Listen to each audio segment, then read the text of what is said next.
దేవునికి మహిమ కలుగునుగాక. ప్రవేశ నామంలో మీకు నా హృదయపూర్వకమైన వందనాలు, శుభాలు మీకు చెల్లిస్తున్నాను. ప్రియులారా,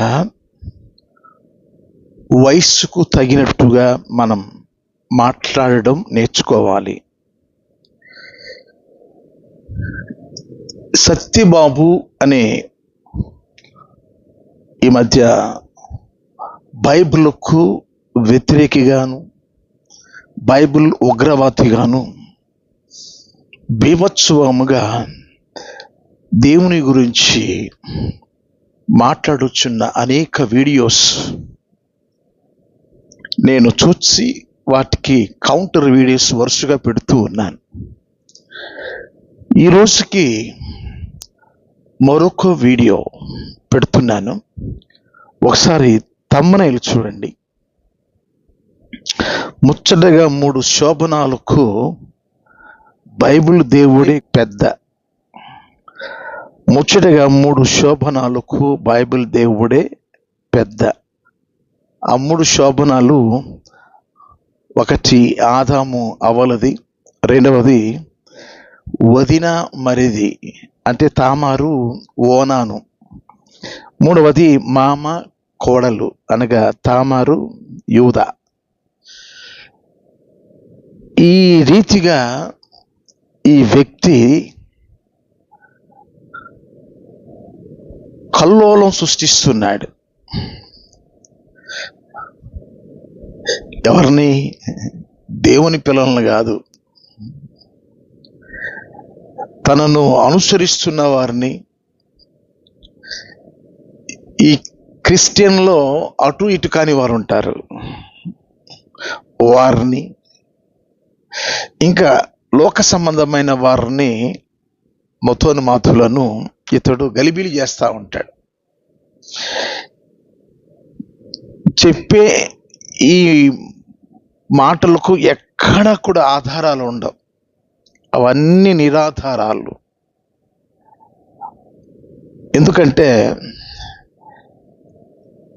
నాకు అనిపిస్తుంది,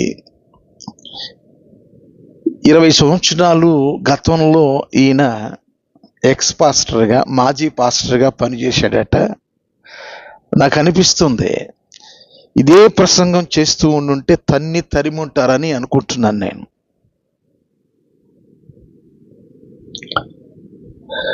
ముచ్చటగా 3 శోభనాలకు బైబిల్ దేవుడే పెద్ద. 3 రేపులు, ఒక మర్డరు, హాఫ్ రేప్ అట.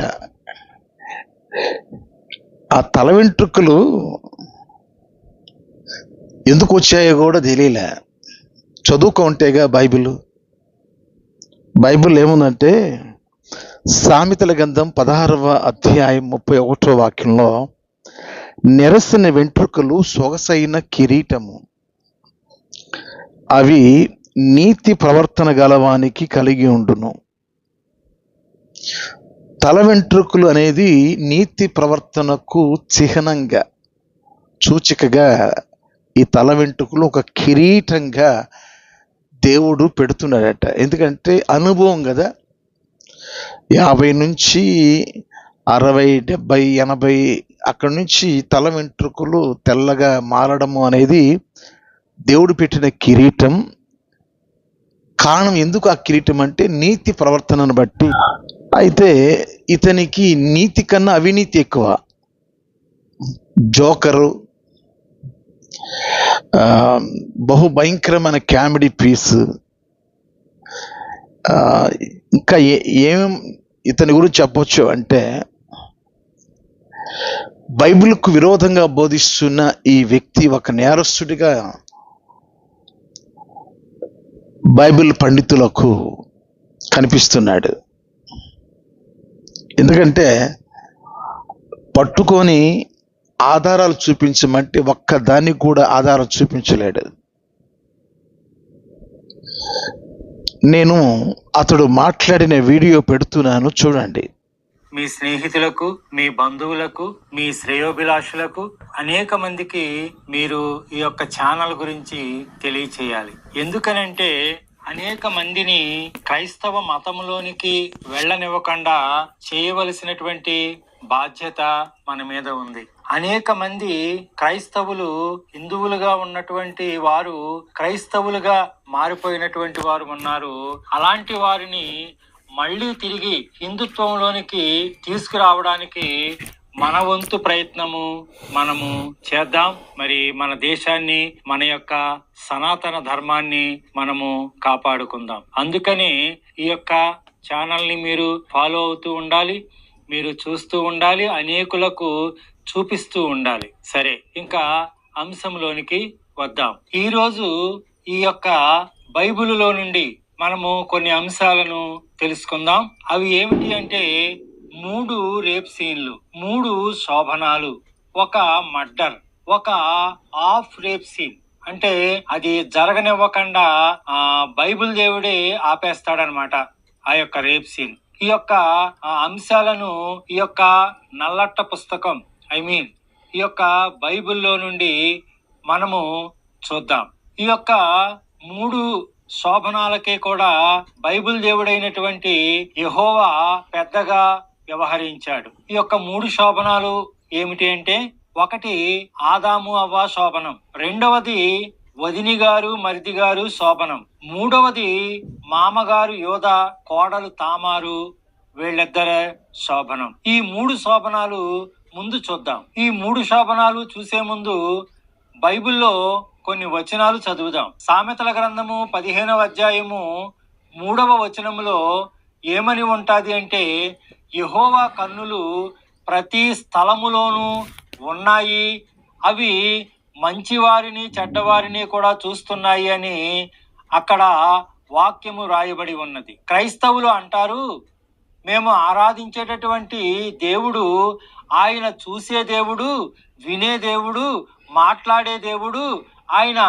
చాలా మంచి దేవుడు, ఆయన పరిశుద్ధ దేవుడు అంటారు. బైబిల్లో యెహోవా గురించి యెహోవా ఏమని రాయించుకున్నాడో, బైబిల్ రాసినటువంటి భక్తులు ఏమని రాశారో చూద్దాం.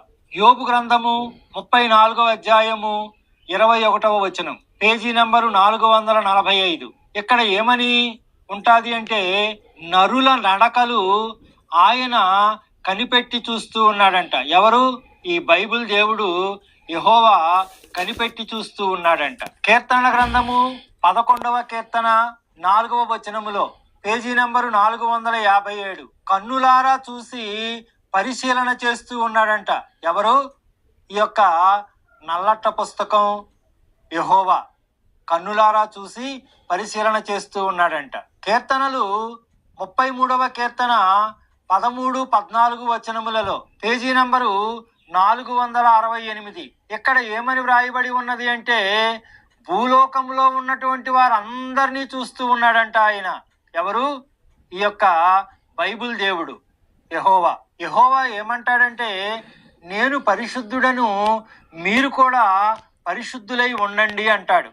ఆయన అలా చెప్తాడే గాని ఆయన మాటలకే, ఆయన చేతలకే, ఆయన చూపులకి ఏమీ సంబంధం ఉండదు. ఆయన చెప్తాడే గాని ఏమీ చేయడు. యెహోవాకి సెక్స్ అంటే చాలా ఇష్టం అండి. అందుకే దావీదు ఏమన్నాడో తెలుసా యెహోవా గురించి? కీర్తనలు 139వ కీర్తన 3వ వచనం, పేజీ నంబరు 525. దావీదు ఏమన్నాడంటే యెహోవా గురించి, నా నడక నా పడక నువ్వు చూసావు అన్నాడు. యెహోవాకి సెక్స్ అన్నా, సెక్స్ చేసుకునే వాళ్ళన్నా చాలా ఇష్టం. సరే, ఇప్పుడు అసలు అంశంలోనికి వద్దాం. 3 శోభనాలు. మొదటి శోభనము ఎవరిది అంటే ఆదాము అవ్వలది. ఈ మొదటి శోభనాన్ని ఎవరు చేయించారు అంటే ఇంకెవరు? భూమిని ఆకాశమును కలుగజేసినటువంటి సాక్షాత్తు యెహోవా. ఆయనే దగ్గరుండి పెద్దగా వ్యవహరించి ఈ శోభనము చేయించాడు. అసలు ఆదాము అవ్వలు ఏదేని తోటలో గుడ్డలు లేకుండా తిరుగుతూ ఉన్నారు. ఆదాము అవ్వలు ఇద్దరూ కూడా ప్రతిరోజు సెక్స్ చేసుకుంటా ఉంటే బైబిల్ దేవుడు ఏం చేస్తున్నాడంటే చూస్తున్నాడు, ఎంజాయ్ చేస్తున్నాడు. ఇలాగా కొన్ని సంవత్సరాలు జరిగిన తర్వాత ఈలోగా పాము వచ్చి సర్పం వచ్చి మాట్లాడింది. సర్పము ఏం చేసిందంటే జ్ఞాన ఫలాన్ని తెలమన్నది సిగ్గు తెలిసేటట్లుగా చెప్పింది. వాళ్ళు బట్టలు కట్టుకునేలాగా కూడా చేసింది. ఎవరు అంటే ఈ యొక్క పాము. వాళ్ళకి సిగ్గు తెలిసేలాగా చేసింది, వాళ్ళు జ్ఞాన ఫలము తినేలా చేసింది, వాళ్ళు బట్టలు కట్టుకునేటట్లుగా చేసింది. అయితే ఇవేమీ కూడా ఈ యొక్క బైబిల్ దేవుడికి నచ్చలేదు. ఎందుకనంటే వీళ్ళిద్దరూ కూడా మరి ఒంటి మీద గుడ్డలు లేకుండా హాయిగా ఏదేని తోటలో తిరుగుతూ ఉంటే మనోడు ఏం చేస్తున్నాడంటే, ఈ నల్లట్ట పుస్తకం దేవుడు ఏం చేస్తున్నాడంటే చక్కగా చూస్తూ ఉన్నాడు. వీళ్ళు టాప్లెస్ గా తిరుగుతూ ఉన్నారు, మనోడు చక్కగా చూస్తూ ఎంజాయ్ చేస్తూ ఉన్నాడు. అది నచ్చలేదు ఎవరికి? ఈ నల్లట్ట పుస్తకం యెహోవాకి. అక్కడ శాపనార్థాలు పెట్టాడు. ఆ శాపనార్థాలు ఏమిటంటే, ఆదాము నీ యొక్క చెమట కార్చి నువ్వు కష్టపడి సంపాదిస్తావన్నాడు. అలాగే అవ్వనేమన్నాడంటే నీవు ప్రసవ వేదనతో పిల్లల్ని కంటావన్నాడు. ఈ సర్పాన్ని ఏమన్నాడంటే నీవు బ్రతుకు దినములన్నీ పొట్టతో పాగుతావు, మన్ను తింటావు అని శాపనాలు పెట్టాడు. ఎందుకంటే మనోడికి ఇష్టం లేని పనులు చేశారు. మనోడికి టాప్లెస్ గా చూడడం అంటే ఇష్టం, మనోడికి గుడ్డలు లేకుండా చూడడం అంటే ఇష్టం. వీళ్ళిద్దరూ గుడ్డలు లేకుండా తిరుగుతూ ఉంటే చక్కగా చూస్తూ ఉండేవాడు. ఎప్పుడైతే ఈ యొక్క పాము వచ్చి ఆ జ్ఞాన ఫలాన్ని తినిపించి ఆ సిగ్గు తెలిసేలా చేసి ఆ బట్టలు కట్టుకునేలాగా చేసిందో మనోడు కోపం వచ్చేసి శాపనార్థాలు పెట్టాడు. విన్నారు కదా, బైబిల్ దేవుని కంటే సెక్స్ అంటే చాలా ఇష్టం అంట. వాళ్ళు సెక్స్ చేస్తుంటే చూస్తూ ఉండేవాడంట, పక్కన ఈయన కూడా ఉండేవాడు. మరి ఆ విషయం ఈయనకెట్ట తెలిసింది? ఈయన చూస్తే కదా ఈయన తెలిసింది. ఆ దేవుడు పక్కన, బైబిల్ దేవుడు పక్కన ఈయన కూడా పక్కన ఉండి చూస్తూ ఉండాడు. అదే చెప్తున్నాడు, ఆయన చూస్తున్నట్టుగా ఈయన చెప్తున్నాడు. బైబిల్ ఎక్కడ లేదు ఆ విషయం.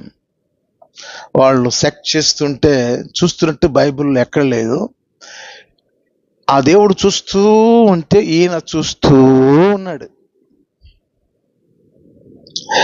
శోభనాలు, 3 శోభనాలు గురించి చెప్తున్నాడు, 3 రేపుల గురించి చెప్తున్నాడు, ఒక మర్డర్ అట, ఒక హాఫ్ రేప్ అట. అంటే ఈ సత్యబాబు ఎప్పుడోడాడు అంటే ఇప్పుడోడు కాదు, అప్పుడు ఆ కాలపు వాడు, బైబిల్ దేవుడు జీవిస్తున్న కాలపు వాడు, ఇప్పుడోడు కాదు. ఒకవేళ తెలియక ఆయన వయసు 60-70 అంటారు. చాలా చాలా సంవత్సరాలు ఉన్నాయి. ఆ దేవుడు ఉన్నప్పటి నుంచి ఉన్నాడు. ఆ దేవుడు చూస్తున్నప్పుడు ఈయన రాశాడు. ఏమని రాశాడంటే, ఆయన సెక్స్ మహా ఇష్టం అంటే సెక్స్ ఆయనకి. సెక్స్ చేస్తున్న వాళ్ళందరూ చూస్తూ ఉంటాడంట, పరీక్షిస్తూ ఉంటాడంట. సతీబాబు ఒకడు కొట్టబోయి కొట్టించుకున్నాడట. అలా ఉంది నీ పరిస్థితి. మరో సామెత కూడా చెప్తాను. ఒకడు కొండను తవ్వి ఎలుకను పట్టాడట. అలా ఉంది నువ్వు చెప్పే ఈ మాటలు. ఇవే చెప్పుంటావు, ఈ సెక్స్ సంబంధించిన వాక్యాలు, కామెడీగా పాటలు పాడుకుంటా. అప్పట్లో సేవ అది నీది. దేవుని బైబిల్ గురించి చెప్పి ఏం చెప్పుంటావు నువ్వు?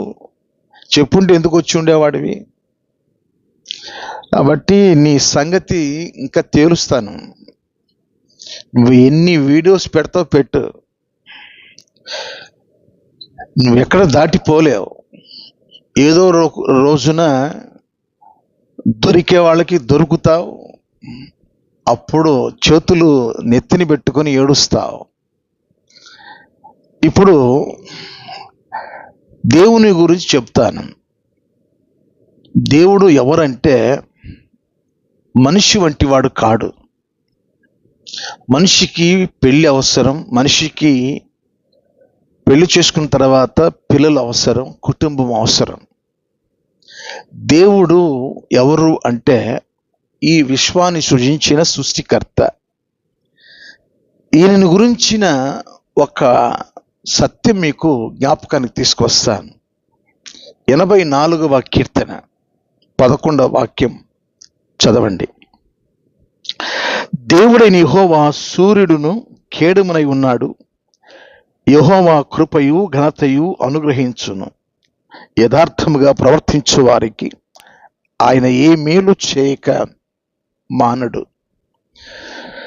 దేవుడైన యెహోవా సూర్యుడు. కనబడే సూర్యుడిని చూడలేవు సత్యబాబు. దేవుడు సూర్యుడు. కనబడే సూర్యుడిని నీ కళ్ళతో చూడలేవు, కరిగిపోతుంది. నీ కన్నుగుడ్డు కరిగిపోతుంది. సూర్యునిలో మచ్చలు చూడగలుగుతావా? నీ వల్ల అవుతుందా? సూర్యునిలో మచ్చలు నువ్వు కనిపెట్టగలుగుతావా? మరి నీకెంత ధైర్యం? ఆయన 3 శోభనాలకు పెద్దనా? ఆదామవ్వలకు శోభనం జరిగిందా? ఉదిన మరిది తామారుకు వానారుకు ఆ శోభనానికి ఎవరు పెద్ద?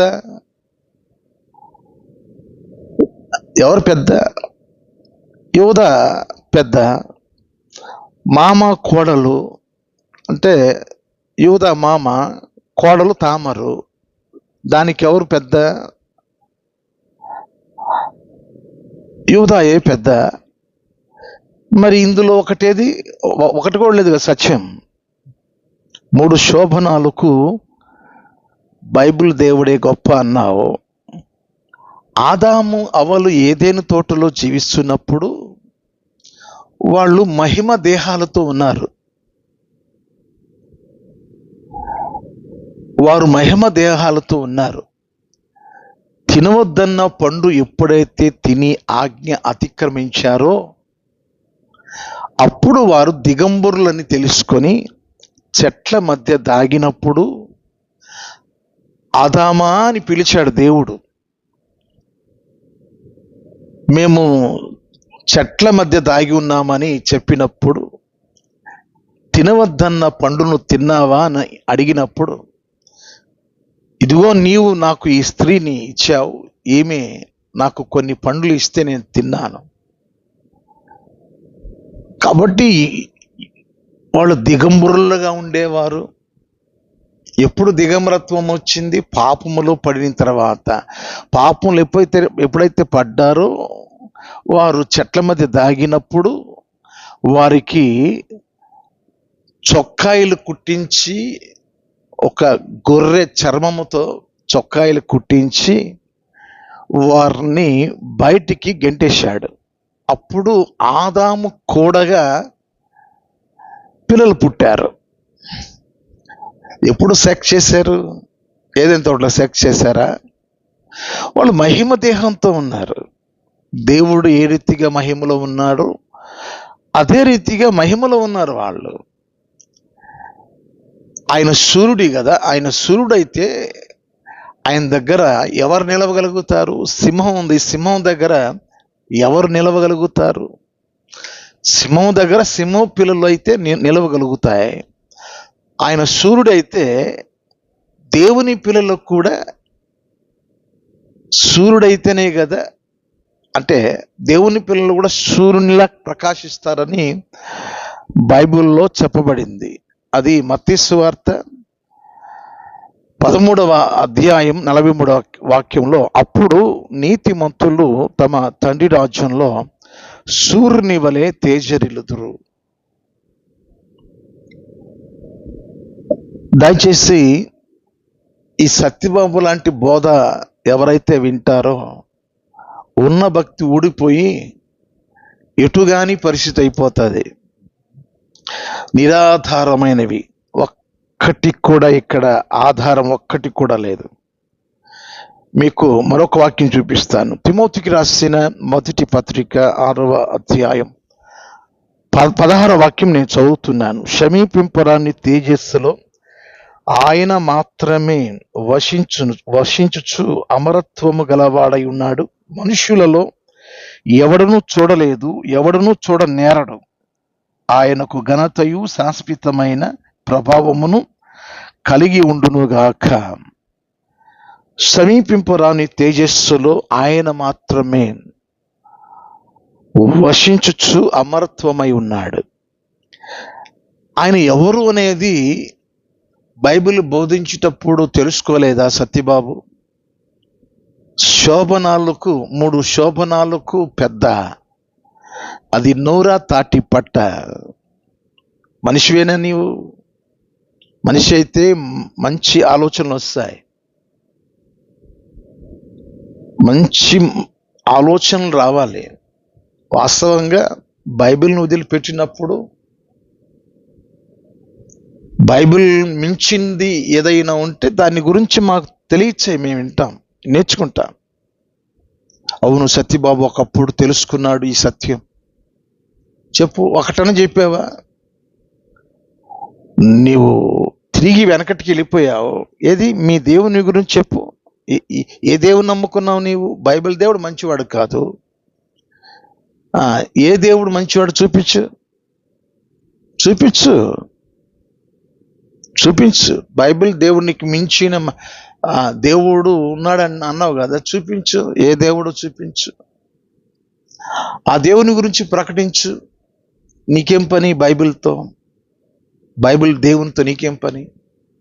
వదిలిపెట్టావు కదా, ఎందుకు మళ్ళీ ఆ బైబిల్ దేవునితో, ఆ బైబిల్ ఆ సత్యాలతో నీకెందుకు ఇక? అంటే మళ్ళీ ఆ హిందుత్వాన్ని వదిలిపెట్టి మళ్ళీ బైబిల్ పట్టుకొని బోధిస్తావా? మళ్ళీ హిందూ దేవుళ్ళు విమర్శిస్తావా? నీ జీవితం ఎటుగాని జీవితం. కాబట్టి మైండ్ బ్లాక్ అయిపోయి ఉంది. నేను ఎందుకు ఈ వీడియో చేయాల్సి వచ్చిందంటే, ఎవరైనా సరే సత్యాన్ని ఎవరైతే తెలుసుకోలేరో వారు అంధులు.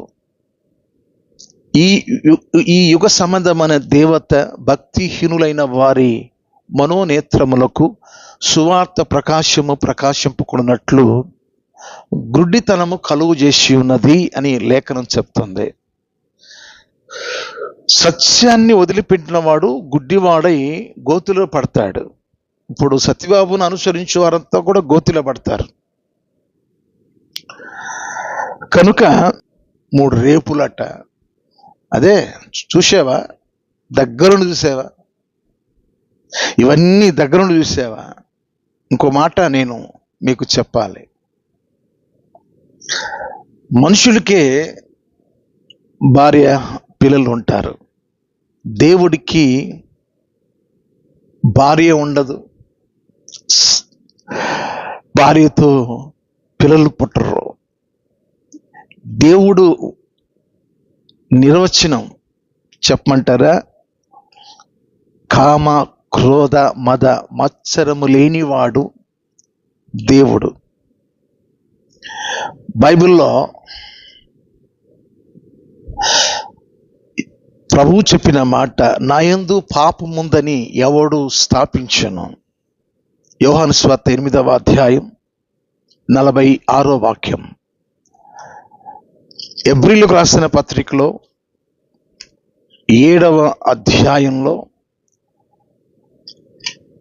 26వ వాక్యాన్ని నేను చదువుతున్నాను. పవిత్రుడును నిర్దోషియు నిష్కల్మషుడును పాపులలో చేరక ప్రత్యేకముగా ఉన్నవాడును ఆకాశ మండలము కంటే మిక్కిలి హెచ్చైన వాడు నాయన ఇట్టి ప్రధాన యాజకుడు మనకు సరిపోయిన వాడు. పవిత్రుడును నిర్దోషియు నిష్కల్మషుడును పాపులలో చేరక ప్రత్యేకముగా ఉన్నవాడు. ఇటువంటి పరిశుద్ధిని పట్టుకొని 3 శోభనాలకు పెద్ద, 3 రేపులు, ఒక మర్డరు. సత్యబాబు ఏదో సాధించాలని అనుకుంటున్నావు. ఇప్పటికే పరువు పోయి ఉంది, నీ పరువు పోయి ఉంది. కాబట్టి క్రైస్తవుల జోలికి కానీ క్రైస్తవుల దేవునికి విరుద్ధంగా కానీ మాట్లాడొద్దు. ఎందుకంటే గెలవలేరు. బైబిల్ ఎదుట ఎవరు నిలవలేరు, గెలవలేరు. ఆయన పాపము లేని పరిశుద్ధుడు. మరి ఆ దేవుని పట్టుకొని, మళ్ళీ చెప్తున్నాను, దేవుడు అనే మాటకు నిర్వచనం కామ క్రోధ మద మత్సరము లేనివాడు దేవుడు. మీరు గూగుల్లోకి వెళ్ళి దేవునిది స్త్రీలింగమా పురుషులింగమా అని అడగండి. ఇంగ్లీష్లో జెండర్ అంటారు, జెండర్ అడగండి. ఏంటి దేవుని యొక్క లింగం ఏంటి? స్త్రీలింగమా పురుషులింగమా? ఇంగ్లీష్లో కొడితే జెండర్ లెస్ అని వస్తుంది. మీరు తెలుగులో కొడితే ఆయన ఎవరంటే దేవుడు లింగ రహితుడు అని వస్తుంది. లింగ రహితుడు. దేవునికి సెక్స్ అంటే ఇష్టం. బైబిల్ దేవుని కంటే సెక్స్ అంటే ఇష్టం. దేవుడు అంటే లింగరహితుడు, కామ క్రోధ మద మత్సరము లేనివాడు. కనుక ఎప్పుడైతే ఆదాము అవ్వలు దేవుని ఆజ్ఞను అతిక్రమించారు, ఆ కోరికల్లో పడ్డారు, వెంటనే వారిని బయటికి నెట్టేశాడు. తర్వాత వదిన మరిది అని అంటే ఆ తండ్రి అన్నయ్య చనిపోయాడు కదా. అది ఆదికాండం 38వ అధ్యాయం 8వ వాక్యంలో ఉంటుంది. అన్నయ్య చనిపోయాడు. మరి అన్నయ్య స్థానంలో నీవు వెళ్ళి సంతానాన్ని కలిగించు అని అంటాడు. తర్వాత తను కూడా చనిపోతాడు. తర్వాత ఈ తామరే, ఈ కోడలే వేశ్యగా మారు వేషంలో వెళ్ళి మామగారితో తప్పు చేస్తుంది. దేవుడు చేయించాడు. అక్కడ ఉందా? ఆదికాండం 38వ అధ్యాయంలో చదవండి. దేవుడు జయించాడా? దేవుడు పెద్దదానికి, వారు చేసుకున్న పాపానికి వారే కారకులు. కాబట్టి సతీబాబు, నిన్ను మందలించేవారు లేక, నిన్ను ఖండించేవారు లేక, నీకు బుద్ధి చెప్పేవారు లేక, నేను చెప్పిందే వేదవాక్ అనుకుంటున్నావు. ఇది చాలా క్లైమ్. ఇది బైబిల్కి విరోధంగా బోధించటము అనేది క్లైమ్. ఏదో ఒక రోజున ఎవరన్నా నీ మీద కేసు వేసినప్పుడు నువ్వు నేరస్తునిగా కోర్టు చేతుల్లో దొరికిపోతావు. అలా బోధించకు. నేను చెప్పేదంతా కూడా నిరాధారమైనవి, ఆధారము లేనివి, ఒక్కటి కూడా లేదు, రుజువు చేయలేవు నీవు. ఇవన్నీ నిరాధారమైనవి. కనుక ఇవన్నీ మిగతాయన్నీ కూడా అవన్నీ నేరాలు మోపినవి. అవన్నీ మళ్ళీ వాటి గురించి నేను చెప్పాలంటే ఇంకా వీడియో లెంత్ ఎక్కువ అవుతుంది. కాబట్టి దయచేసి ఈ సత్యబాబు చెప్పుచున్న విషయాలు అనేకులను గలిబిలి చేయడానికి, ఏదో కొత్త బోధ తీసుకురావడానికి ప్రయత్నం చేస్తున్నాడు. దేవుడు లింగరహితుడు, దేవుడు కామ క్రోధ మద మత్సరము లేనివాడు, దేవుడు మహిమానిమిత్తుడు. దేవుడు ఆయన ఎక్కడ ఉంటాడు? ఆ దేవుడు మనం యెషయా గ్రంథంలో మనము చదివినప్పుడు 57వ అధ్యాయం నేను చదువుతూ ఉన్నాను.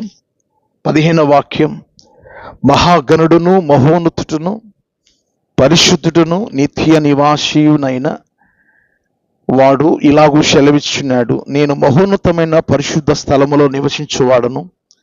అయినను వినయము గల వారి ప్రాణమును ఉజ్జింపచేయుటకును, నలిగిన వారి ప్రాణమును ఉజ్జింపచేయుటకును, వినయము గల వారి యొద్దను దీన మనసు గల వారి యొద్దను నివసించుచున్నాను. కాబట్టి ఆయన మహాగణుడు, మహోన్నతుడు, పరిశుద్ధుడు, నిత్య నివాసి, మహోన్నతమైన స్థలములో నివసించువాడు దేవుడు. కాబట్టి మన వంటి మనుషుడు కాదు ఆయన. సెక్స్ అంటే చాలా ఇష్టం. ఏం మాటలు అవి? ఏదో చూస్తున్నాడంట. ఏం చూస్తున్నాడు? సత్యబాబు ఏంటి ఆయన చూసేది? ఏం చూస్తున్నాడు? వాళ్ళు సెక్స్ చేస్తుంటే చూస్తా ఉన్నాడంట. ఆ విషయం నువ్వు చూసి నువ్వు మాకు చెప్తున్నావు. యెషయా గ్రంథం 1వ అధ్యాయం 15వ వాక్యం. మీరు మీ చేతులు చాపునప్పుడు మిమ్మల్ని చూడక నా కన్నులు కప్పుకొందును. మీరు బహుగా ప్రార్థన చేసినను నేను వినను. మీ చేతులు రక్తంతో నిండి ఉన్నవి. మీరు చేతులు చాపునప్పుడు మిమ్మల్ని చూడక నేను కప్పుకొందును. పాపం చేసినప్పుడు దేవుడు చూడడు, చూచేవాడు కాదు. మరి సత్యబాబు కళ్ళప్పగి ఆర్పకుండా చూశాడు. 3 శోభనాలు చూశాడు, 3 రేపులు చూశాడు, 1 మర్డర్ చూశాడు, హాఫ్ మర్డర్ చూశాడు. రేపు ప్రత్యక్ష సాక్ష్యంగా కోర్టులో ఇతన్ని పెట్టాలి. మీరు చేతులు చాపునప్పుడు నేను కప్పుకుంటాను. కారణం ఏంటంటే మీ చేతుల్లో పాపం ఉంది, రక్తం ఉంది. కాబట్టి ఆయన ఏదో సరదాగా చూస్తా ఉన్నాడట, సరదాగా చూస్తున్నాడట. భలే ఇష్టం అంట ఆయనకి. నీకు ఆయనకే ఇష్టం. ఆ వెంట్రుకలను బట్టి అయినా బుద్ధి తెచ్చుకొని మాట్లాడయ్యా సత్యబాబు. ఒకప్పుడు పాస్టర్ అని పిలువబడ్డావు. నువ్వు ఎందుకు బయటకు వచ్చావంటే ఇట్లాంటి విషయాలు బోధించి ఉంటావు, వాళ్ళు నిన్ను గెంటేసి ఉంటారు. ఇటువంటి విషయాలు తమాషాగా చెప్పుంటావు, జోకులుగా చెప్పుంటావు, నిన్ను నెట్టేసి ఉంటారు. ఎందుకంటే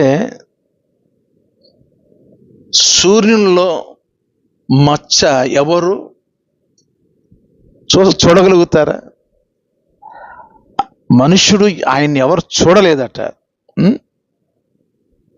ఆ తిమోతి రాసిన 1వ పత్రిక 6వ అధ్యాయం 16వ వాక్యంలో, సమీపింపరాని తేజస్సులు ఆయన మాత్రమే వశించుచు అమరత్వము గల వాడై ఉన్నాడు.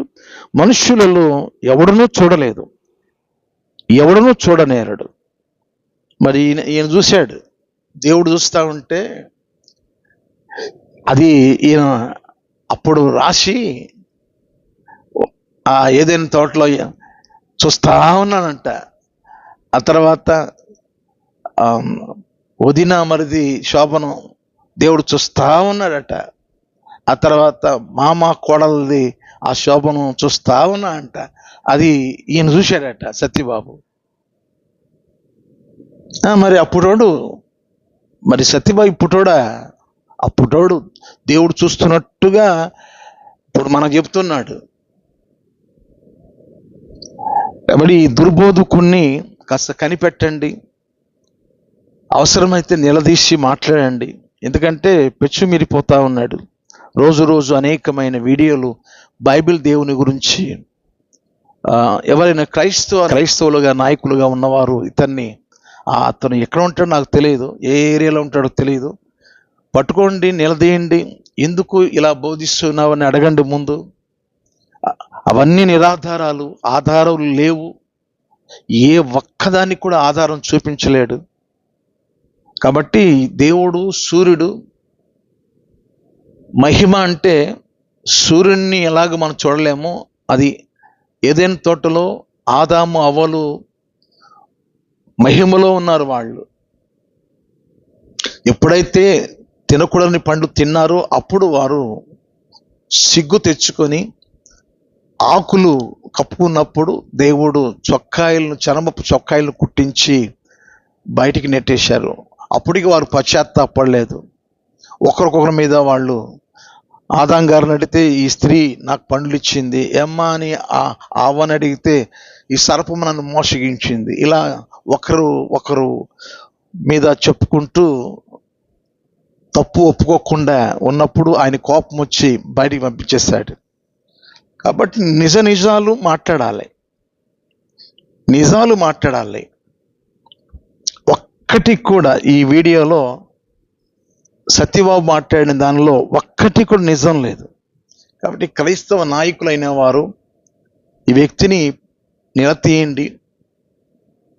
మాట్లాడండి. ఎందుకు ఇలాగా చేస్తున్నావు, ఇలాంటి వీడియోస్ ఎందుకు చేస్తున్నావు అని నిలదీసి అడగండి. ఏ ఏరియాలో ఉన్నారో ఆ ఏరియాలో ఉన్న క్రైస్తవ నాయకులైన వారు అడగండి. కాబట్టి తను చెడిపోయినవాడు, తను గోతులో పడిపోయాడు, అనేకులను పడగొట్టడానికి రోజు వీడియోస్ చేస్తున్నాడు. తర్వాత అటు ఇటు నామకార్థ క్రైస్తవులు ఉంటారు, ఇటు ఇటు చర్చికిలో అప్పుడప్పుడు వస్తూ ఉంటారు, మిగతా లోకంలో ఉంటారు. అలాంటి వాళ్ళు కూడా ఈ మాటలు బాగా ప్రభావంతో ఉంటాయి. విశ్వాసులైన వారిని కూడా గలిబిలి చేస్తాయి ఇటువంటి విషయాలు. కాబట్టి మీరు ఎవరు కూడా కలత చెందవలసిన అవసరం లేదు, కలవరపడవలసిన పని లేదు. ముఖ్యంగా దేవుని యొక్క లక్షణాలు మనం పూర్తిగా తెలుసుకుని ఉంటే ఇటువంటి అబద్ధికుల యొక్క బోధకులను మనం ఖండించవచ్చు. యోబు గ్రంథం 34వ అధ్యాయం 10-11 వాక్యాలు చదువుతున్నాను. విజ్ఞానము గల మనుషులారా, నా మాట ఆలకించుడి. దేవుడు అన్యాయము చేయట అసంభవము, సర్వశక్తుడు దుష్కార్యము చేయట అసంభవము. నరుల క్రియలకు తగినట్టుగా ఫలము ఆయన వారికి ఇచ్చును. అందరికీ వారి వారి మార్గములను బట్టి వారికి ఫలం ఇచ్చును. 12వ వాక్యం కూడా చదువుతున్నాను. దేవుడు ఏ మాత్రమును దుష్కార్యము చేయడు, సర్వశక్తుడు న్యాయము తప్పడు. ఆయన అన్యాయము చేయట అసంభవము, దుష్కార్యము చేయట అసంభవము, న్యాయము తప్పడు ఆయన. అయితే జనుల క్రియలకు తగినట్టుగా ఫలము ఆయన వారికి ఇస్తాడు. వారి వారి మార్గమును బట్టి వారికి తీర్పు దేవుడు ఇవ్వబోతూ ఉన్నాడు. అక్కడ యోబు గ్రంథం 34వ అధ్యాయం 21వ వాక్యం. ఆయన దృష్టి నరుల మార్గముల మీద ఉంచబడి ఉన్నది, ఆయన వారి నడకలనియు కనిపెట్టుచున్నాడు. ప్రియులారా, దేవుడు తన స్థానంలో తనకు ఒక సైన్యం, పర్యవేక్షించే సైన్యం ఒకటి ఉంది. మనుషులకు తెలియకుండగా దేవుడు తన దేవదూతలను ఈ లోకానికి సేవకులుగా పంపించి ఉన్నాడు. వారు భక్తుల పక్షంగా చేసే పరిచర్యలు ఉన్నాయి. మిగతా భక్తిహీనులు చేసే పనులను బట్టి వారు ఒక గ్రంథంలో రాస్తారు వారి క్రియలన్నిటినీ. భక్తుల యొక్క పేర్లు జీవ గ్రంథంలో వారు రాస్తారు. భక్తిహీనులు చేసే కార్యకలాపాలు మరొక గ్రంథంలో రాస్తారు. 56వ కీర్తనలో 8వ వాక్యం నేను చదువుతున్నాను. నా సంచారములను నీవు లెక్కించి ఉన్నావు, నా కన్నీళ్లు నీ బుడ్డిలో ఉంచబడి ఉన్నవి, అవి నీ కవెలలో కనబడును కదా. నా సంచారములను నీవు లెక్కించి ఉన్నావు, నా కన్నీళ్లు నీ బుడ్డిలో ఉంచబడి ఉన్నవి, అవి నీ కవెలలో కనబడును కదా. నా సంచారములు, ఎక్కడెక్కడ మనం తిరుగుతామో, ఏం పని చేస్తున్నామో అవన్నీ కూడా గ్రంథస్థము చేయబడుతుంది. దయచేసి మనము మన ఆత్మీయ జీవితంలో రోమిలకు రాసిన పత్రికలో 14వ అధ్యాయంలో 12వ వాక్యంలో తనను గురించి తాను ప్రతి వాడు దేవునికి లెక్క అప్పగించాలని లేఖనంలో రాయబడి ఉన్నది. విమర్శ దినమందు మనుషుడు పలికిన ప్రతి వ్యర్థమైన మాటకు దేవుడు లెక్క అడగబోతూ ఉన్నాడు. మనం మాట్లాడే మాటలను బట్టి తీర్పులోకి మనం వస్తాం. ఒక మనుషుడు రోజుకు 10,000 మాటలు మాట్లాడతాడు. మనం మాట్లాడే మాటలు ఎలా ఉన్నాయో ఒకసారి మనము పరీక్షించుకొని పరిశీలన చేసుకుందాం. అయితే ఈ విషయాన్ని మీరు మర్చిపోవద్దు. దేవుడు ప్రపంచంలో దేవుడు దేవదూతలను పంపించి ఉన్నాడు. వారు ఎలా పనిచేస్తారో చెప్తాను. హెబ్రీయులకు రాసిన పత్రిక 1వ అధ్యాయం 7-8 వాక్యాలు. తన దూతలను వాయువులుగాను అనగా ఆత్మలుగాను, తన సేవకులను అగ్ని జ్వాలలుగాను, అంటే ఈ దేవదూతలు ఆత్మగా అగ్నిగా వారు సేవకులుగా పనిచేస్తూ ఉన్నారు. తన దూతల గురించి ఆయన ఈ మాటలు ఆయన మాట్లాడాడు. కనుక ఇవి ప్రభువారు తన సంఘాన్ని తీసుకువెళ్ళే దేవుని రాకడ దినాలు ఇవి. పరిశుద్ధంగా మన జీవితాన్ని కాపాడుకుంటూ ప్రభువు రాకడలో మనం పరలోకానికి మనం ఎత్తబడాలి. ఈ ఎత్తబడే విధానం ఒక ఉపమానం రాయబడి ఉన్నది. అది నేను చదువుతున్నాను. మత్తయి సువార్త 13వ అధ్యాయం 47-50 వచనాల్లో, మరియు పరలోక రాజ్యం సముద్రములో వేయబడి నానా విధములైన చేపలను పట్టిన వలను పోలి ఉన్నది. అది నిండినప్పుడు దానిని దరికి లాగి కూర్చుండి మంచి వాటిని గంపలో, చెడ్డ వాటిని బయట పారవేయుదురు. అలాగే యుగ సమాప్తి యందు జరుగును. దేవదూతలు వచ్చి నీతిమంతులలో నుండి దుష్టులను వేరుపరచి వీరిని అగ్నిగుండంలో పడవేయుదురు. అక్కడ ఏడుపును పండ్లు కొరగొట్టును ఉండును. కాబట్టి నీతిమంతుల నుండి దుష్టులను వేరుపరిచి అగ్నిగుండంలో దేవదూతలు వచ్చి పడవేస్తారు. ఇటువంటి దుర్బోధకులను, అబద్ధికులను, దేవునికి విరోధంగా జీవించే వారంతా కూడా అగ్నిగుండంలోకి పడవేయబడతారు. అయితే మనం చేయాల్సిన పని ఏంటంటే పరిశుద్ధ గ్రంథం, ఈ పరిశుద్ధ గ్రంథాన్ని మనం క్షుణ్ణంగా చదువుకోవాలి. ఆ రీతిగా మనం ప్రవర్తిస్తున్నామా లేదా? ఈ గ్రంథాన్ని చదివిన వారు పరిశుద్ధులుగా మార్చబడతారు. ఈ సతీబాబులాగా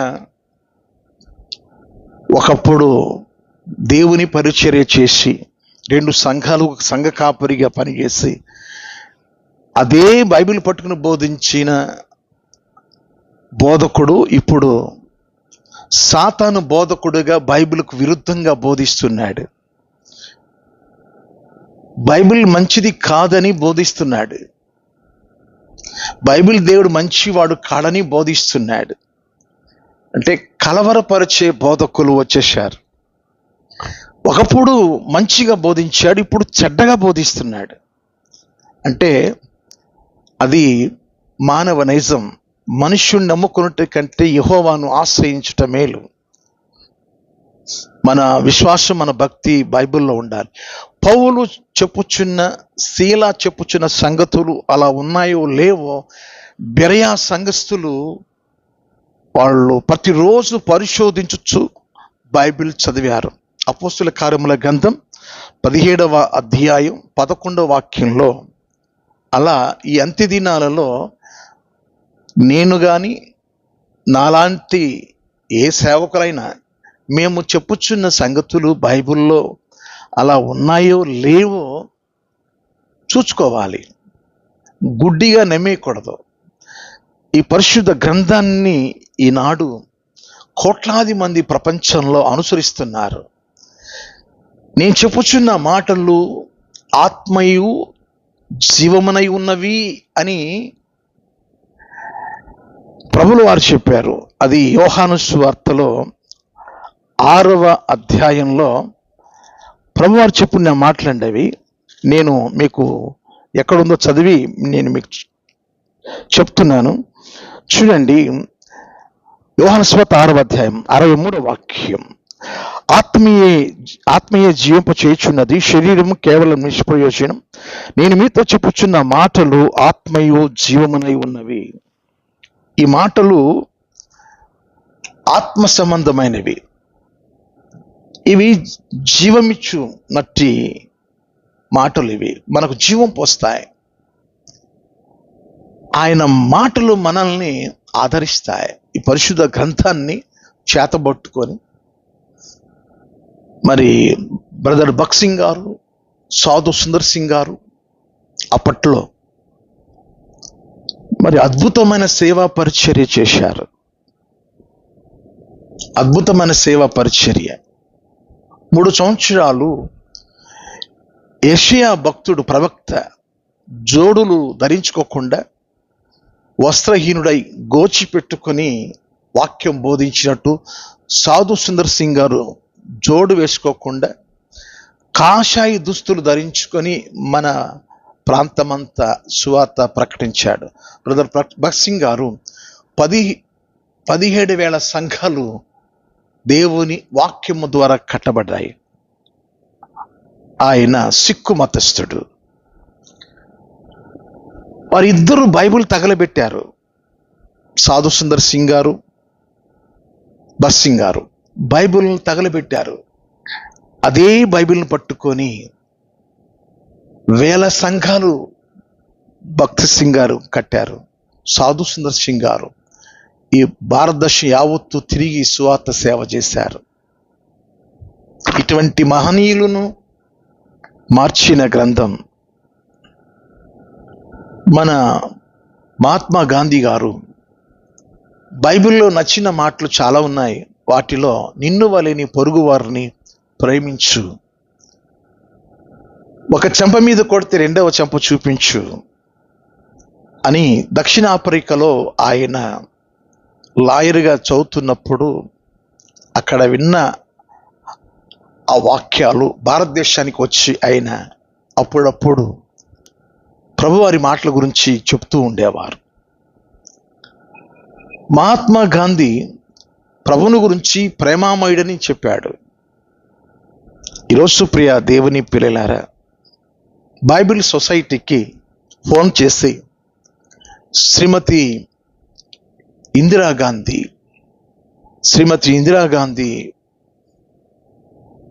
మాజీ ప్రధాని ఫోన్ చేసి బైబిల్ సొసైటీ వారికి బైబిల్ తెప్పించుకుంది. నాకు బైబిల్ కావాలి అని. ఈ సత్యబాబు లాంటి వాళ్ళ వల్ల ఏమవుతుంది? సత్యబాబు సత్యహీనుడు, దుర్బోధకుడు. కాబట్టి అతను ఎక్కడ మీకు కనబడితే అక్కడ నిలదీసి అడగండి. నువ్వు చేస్తున్న వీడియోల్లో ఒకడు కూడా నమ్మడానికి ఆధారాలు కనబడడం లేదు, అవన్నీ నిరాధారాలు అని అడగండి. తప్పేముంది? లేకపోతే నువ్వు రావడం మంచిదైంది, బహు అద్భుతంగా బైబిల్ని ఎండగడుతున్నావు, బైబిల్ దేవుణ్ణి నీవు చాలా హీనంగా మాట్లాడి పరిహాసం చేస్తున్నావని మద్దతు తెలిపే వారిని బట్టి అతడు బాగా అతిశయిస్తూ బాగా ఒకప్పుడు నీవు సత్యం తెలుసుకొని బయటకు వచ్చావు, నీకులాగా అనేకులను పాస్టర్లను సైతం మార్చేయాలి, విశ్వాసం సైతం నీవలే మార్చేసేయాలి, రమ్మని పిలువు, క్రైస్తవులను పిలువు, నమ్మొద్దని పిలువు, ఈ పరిశుద్ధ గ్రంథాన్ని వదిలిపెట్టాయి రమ్మని పిలువు, నమ్మిన హిందువులను పిలువు, క్రైస్తవులను పిలువు, బైబిల్ పట్టి ప్రతి ఒక్కరిని పిలువు అని వాళ్ళు రెచ్చగొడుతుంటే ఈయన రెచ్చిపోతూ ఉన్నాడు, వీడియోలు చేస్తూ ఉన్నాడు. మరి సత్యం ఎరిగిన గొప్ప క్రైస్తవ నాయకులైన వారు అతన్ని పిలిచి హెచ్చరిక చేయండి, నీవు చెప్పుచున్న మాటలు ఒక్కటి కూడా ఆధారాలు కనబడడం లేదు, అవన్నీ నిరాధారాలు. ఈరోజు ప్రియ దేవుని పిల్లలారా, ప్రభువారు చెప్పారులేండి మనకు మత్తయి సువార్తలో 24వ అధ్యాయంలో ప్రభువారు చెప్పారు. ఇటువంటి వాళ్ళ గురించి ముందుగానే రెండవ రాకడ, ప్రభువు రాకడలో వారి గురించి చెప్పడం జరిగింది. నేను చదువుతూ ఉన్నాను. మత్తయి సువార్త 24వ అధ్యాయంలో 24వ వాక్యం. అబద్ధపు క్రీస్తులను అబద్ధపు ప్రవక్తలను వచ్చి సాధ్యమైతే ఏర్పరచబడిన వారిని సహితం మోసపరచుటకై గొప్ప సూచిక క్రియలను మహత్కార్యములను కనపరచెదరు.